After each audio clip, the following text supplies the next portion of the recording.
رسول اللہ صلی اللہ علیہ وسلم جب مدینہ تشریف لائے تو پہلے اپنی نانہال اترے جو انصار تھے،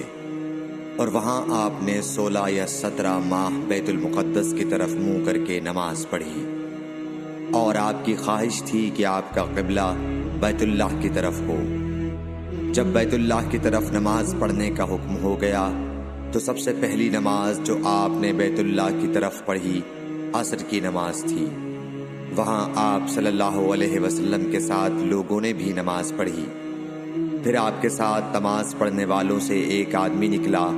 اور اس کا مسجد بنی حارثہ کی طرف گزر ہوا تو وہ لوگ رکوع میں تھے۔ وہ بولا کہ میں اللہ کی گواہی دیتا ہوں کہ میں نے رسول اللہ صلی اللہ علیہ وسلم کے ساتھ مکے کی طرف منہ کر کے نماز پڑھی ہے۔ یہ سن کر وہ لوگ اسی حال میں بیت اللہ کی طرف گھوم گئے، اور جب رسول اللہ صلی اللہ علیہ وسلم بیت المقدس کی طرف منہ کر کے نماز پڑھا کرتے تھے، یہودی اور عیسائی خوش ہوتے تھے، مگر جب آپ نے بیت اللہ کی طرف منہ پھیر لیا تو انہیں یہ امر ناگوار ہوا۔ زہیر ایک راوی کہتے ہیں کہ ہم سے ابو اسحاق نے برا سے یہ حدیث بھی نقل کی ہے کہ قبلہ کی تبدیلی سے پہلے کچھ مسلمان انتقال کر چکے تھے، تو ہمیں یہ معلوم نہ ہو سکا کہ ان کی نمازوں کے بارے میں کیا کہیں۔ تب اللہ نے یہ آیت نازل کی،